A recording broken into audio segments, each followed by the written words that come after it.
दोस्तों, अगर आप हमारे चैनल पर नए हैं तो चैनल को सब्सक्राइब कर लीजिए, वीडियो को लाइक कीजिएगा और वीडियो के अंत तक जरूर बने रहिएगा। दोस्तों, आज की जो सच्ची घटना मैं आप लोगों को सुनाने जा रही हूँ, ये उत्तर प्रदेश के मेरठ जिले की ही है। मेरठ जिले में ही कुछ दिन पहले एक बहुत बड़ी घटना घटी थी, जो मुस्कान रस्तोगी और सौरभ राजपूत को, जो मुस्कान रस्तोगी अपने प्रेमी साहिल के साथ मिलकर अपने पति की हत्या कर दी थी। हत्या करने के बाद उसके शव को 15 टुकड़ों में काटकर ड्रम में डालकर सीमेंट डाल दी थी। दोस्तों, ये घटना आप लोगों ने सुनी, लेकिन इस घटना से भी कई गुना आगे बढ़कर के ये घटना है, जो कि उत्तर प्रदेश के मेरठ जिले में ही एक थाना पड़ता है, बैसुमा थाना। बैसुमा थाना के अंतर्गत एक गांव आता है, जिस गांव का नाम है अकबरपुर सादात। दोस्तों, अकबरपुर सादात में एक परिवार होता है और परिवार में एक व्यक्ति जिसका नाम होता है अमित। अमित अपने परिवार के साथ बहुत ही खुशी खुशी रह रहा होता है। परिवार में उसकी पत्नी होती है, 3 बच्चे होते हैं, 2 बेटी और 1 बेटा। माँ बाप होते हैं, पिताजी पैरालाइसिस होते हैं और माँ भी अक्सर बीमार ही रहा करती थी।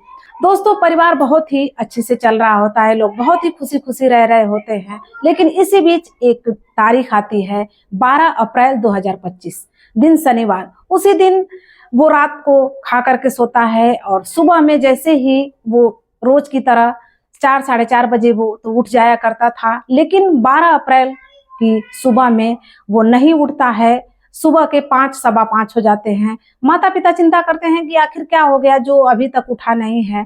दोस्तों, रोज जो अमित होता है, अमित 4 साढ़े 4 बजे उठ जाया करता था, लेकिन 12 अप्रैल की सुबह में वो नहीं उठता है। जब नहीं उठता है तो माँ कहती है अपनी बहू से कि रविता, क्या हुआ, अमित अभी तक उठा नहीं, उसे जगा दो। वो कहती है कि मैंने तो अभी जगाया नहीं, आप ही जगा दीजिए।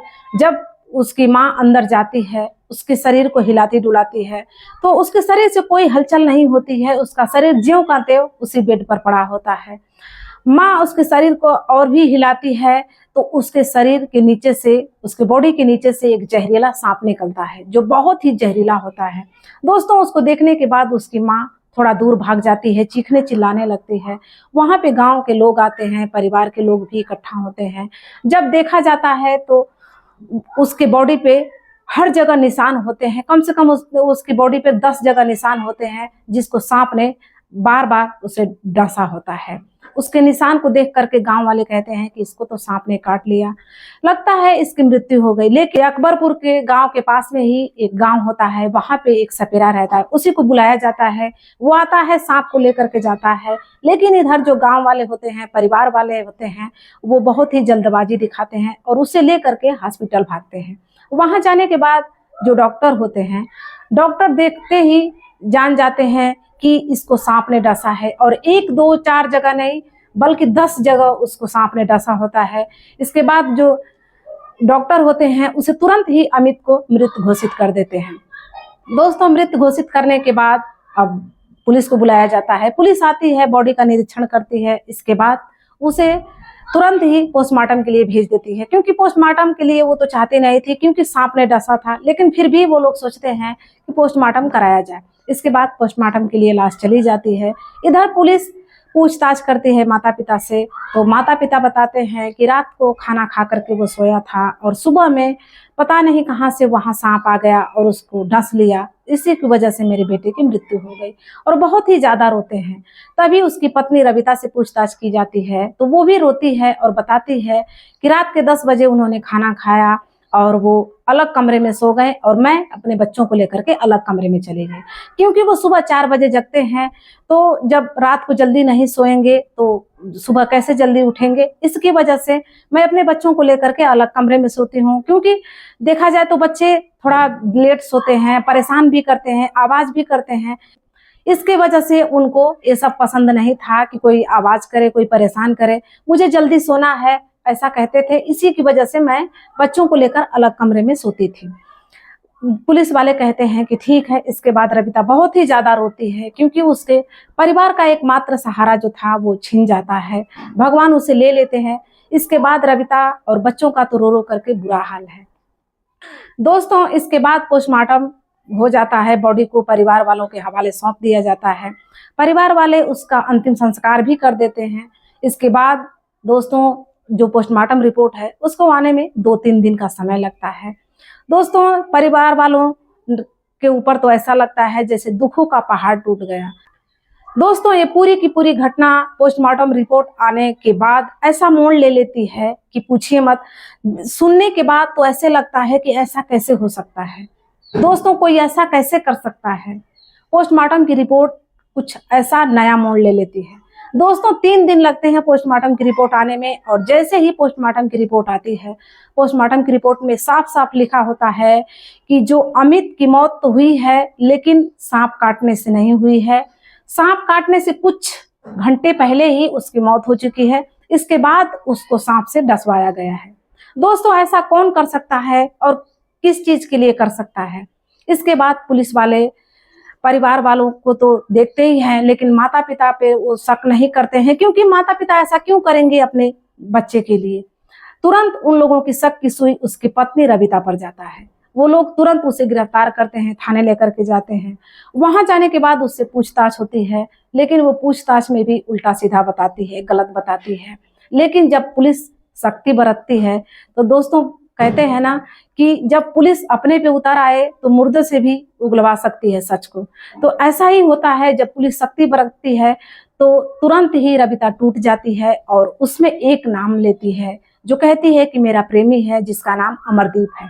जैसे ही वो नाम लेती है अमरदीप का, अमरदीप को भी बुलाया जाता है। अमरदीप आता है। दोस्तों, अमरदीप को जब पकड़ा जाता है तो अमरदीप बताता है कि अमित मेरे ही गांव का रहने वाला था, वो ठेकेदार था, उसकी कई जगह साइटें चलती थी और उसी के अंडर में मैं काम करता था, टाइल्स पत्थर का काम था, और उसी के सिलसिले में मैं उसके घर पे जाया करता था, और उसकी पत्नी उसी दौरान मुझसे मिलती है और हम दोनों में प्यार हो जाता है। और प्यार इसको नहीं कहें दोस्तों, क्योंकि ये अवैध संबंध, क्योंकि पति था उसका, बच्चे भी थे, लेकिन उसको एक लड़के से ऐसी इश्क हो जाता है जो दोनों के बीच में अवैध संबंध बनने लगता है। अमरदीप बताता है कि जब मैं अमित रहता भी नहीं था तभी मैं उसके घर पे जाता था और हम दोनों में शारीरिक संबंध होते थे, और फिर मैं चला आता था, क्योंकि सास ससुर वैसे नहीं थे। जो ससुर थे वो पैरालाइसिस थे, और जो उसकी सास थी यानी अमित की माँ थी, वो भी बीमार रहा करती थी, वो भी इधर उधर रहा करती थी, वो भी घर पे नहीं रहा करती थी।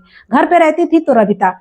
और इसी दौरान दोस्तों, ये जो शारीरिक संबंध बनता है, एक बार बनता है लेकिन ये रुकने का नाम नहीं लेता है।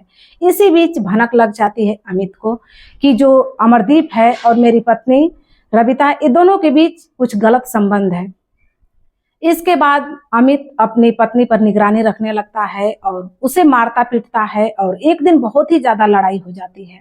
जब लड़ाई हो जाती है तो वो तुरंत फोन करती है। उसके जाने के बाद, अमित के जाने के बाद, उसकी पत्नी रविता फोन करती है अमरदीप को और कहती है कि मुझे बहुत ही ज्यादा मारा है, पीटा है, इसको पता चल गया है कि हमारे बीच क्या क्या हो रहा है। क्योंकि दोस्तों, ये रिश्ता ज्यादा दिन का नहीं हुआ था, ये 6 महीने पहले ही अमरदीप से इसकी मुलाकात हुई थी और दोनों के बीच में ऐसा ऐसा हो रहा था। कहती है कि देखो, आज मुझे वो बहुत ज्यादा मारा है, पीटा है, उसको सब कुछ पता चल गया है, इसका कोई ना कोई उपाय तो करना पड़ेगा। दोस्तों, इसके बाद क्या होता है कि जब रविता से पूछा जाता है तो रविता भी यही बात बताती है और कहती है कि हाँ, मुझे बहुत ही ज़्यादा गुस्सा आ रहा था और मैंने सोचा कि इसको रास्ते से ही हटा देते हैं। इसके बाद वो अपने प्रेमी अमरदीप से बात करती है और कहती है कि मैंने बहुत तरह का सर्च किया है, अब आज इसे हटाना ही पड़ेगा अपने रास्ते से। वो कहता है कि कैसे। वो बताती है सारे प्लान को और कहती है कि तुम आना मेरे घर पे, रात को जब सो जाएगा हम दोनों मिल करके इसे मार देंगे। इसके बाद क्या है कि तुम एक सांप का इंतजाम कर सकते हो। अमरदीप कहता है कि हाँ। वो कहते हैं कि सांप लेकर के आना, इसके बाद हम कमरे में सांप को छोड़ देंगे, लोगों को लगेगा कि जैसे सांप ने इसे काटा है, इसकी वजह से इसकी मौत हो गई है, और इसके बाद हम दोनों साफ साफ बच जाएंगे। वो कहता है कि हाँ, तुमने तो प्लान बहुत अच्छा बनाया है। अकबरपुर गांव के बगल से ही वो एक गांव पड़ता है, वहीं से सपेरे के पास से एक सांप ले आता है, जो 1000 में उसे एक सांप मिलता है, जो बहुत ही जहरीला होता है। उसे वो ले करके आता है, अपने घर पे रख देता है, और रात को जैसे ही 10 साढ़े 10 बजता है, अमित खाना खा करके कमरे में सो जाता है, सास ससुर भी सो जाते हैं, बच्चे भी सो जाते हैं, और रविता जगी होती है। रविता तुरंत अपने आशिक को फोन करती है, अपने प्रेमी को, और कहती है कि अमरदीप, तुम जल्दी से आ जाओ, सारे लोग सो चुके हैं और हमारा प्लान कामयाब हो जाएगा। वो कहता है कि ठीक है। इसके बाद अमरदीप तुरंत ही उसके कहने पर वो आता है, और आने के बाद वो कमरे में घुसता है, दोनों मिल करके गला दबाते हैं उसका, और गला दबाते हैं, उसकी मौके पर मौत हो जाती है। इसके बाद वो लोग सांप को तुरंत ही उस कमरे में छोड़ देते हैं। लेकिन अगर सांप चाहता तो वहां से कहीं से भी निकल सकता था, लेकिन वो लोग इतना शातिर दिमाग से वो काम किए होते हैं। अमित की डेड बॉडी के नीचे ही सांप की पूंछ को दबा देते हैं उसकी कमर से, और जब कमर से सांप की पूंछ दब जाती है तो बार बार निकलने की कोशिश करता है, लेकिन वो सांप निकल नहीं पाता है, और इसी की वजह से वो बार बार डंक मारता है अमित के बॉडी पर, डेड बॉडी पर। इसके बाद वो 10 जगह डेड बॉडी पर निशान लगता है, और इसके बाद ये लोग बिल्कुल बेफिक्र होकर के सो जाते हैं कि कोई बात नहीं, अब तो कुछ होने वाला नहीं है और ना ही हम पकड़े जाएंगे। दोस्तों, सब कुछ साफ साफ हो जाता है, लेकिन जैसे ही सुबह होती है अमित की माँ उसे जगाने के लिए आती है, क्योंकि रोज तो अमित 4 बजे 4:30 बजे उठ जाता था, लेकिन उस दिन वो नहीं उठता है। जब उसकी माँ आती है तो वो चीखने चिल्लाने लगती है, क्योंकि वहाँ पे एक जहरीला सांप दिख जाता है जब उसकी बॉडी को हिलाती है तो। इसके बाद गाँव वाले जब आते हैं उसको लेकर के जाया जाता है। जब हॉस्पिटल में पहुँचता है तो वहाँ पे डॉक्टर उसे मृत घोषित करते हैं, और इसके बाद ही उसकी बॉडी को पोस्टमार्टम के लिए भेज दिया जाता है। जब पोस्टमार्टम की रिपोर्ट आने में 2-3 दिन का टाइम होता है, इधर इसकी बॉडी का अंतिम संस्कार भी हो जाता है, और इसके बाद जब पोस्टमार्टम की रिपोर्ट आती है तो साफ साफ उसमें लिखा होता है कि इसकी मौत सांप के काटने से नहीं हुई है, इसकी मौत गला दबाने से हुई है। इसके बाद तो सारा जो केस है वो साफ हो जाता है और क्लियर हो जाता है कि यही दोनों ने उसका कत्ल किया है, और दोनों कबूल भी लेते हैं कि हाँ, हमने कत्ल किया है। अमित की पत्नी रविता बताती है कि मैं परेशान होकर के अपने पति की हत्या की हूँ। इसके बाद दोस्तों, पुलिस अपने कस्टडी में दोनों को ले लेती है। आज जो रविता है वो सलाखों के पीछे है, अमरदीप भी सलाखों के पीछे है, क्योंकि अमरदीप की उम्र कोई ज्यादा ऊपर नीचे नहीं होती है, लेकिन फिर भी अमरदीप रविता से 8 साल छोटा होता है, और अमरदीप जो रविता होती है उसकी उम्र कुछ ज्यादा ही होती है।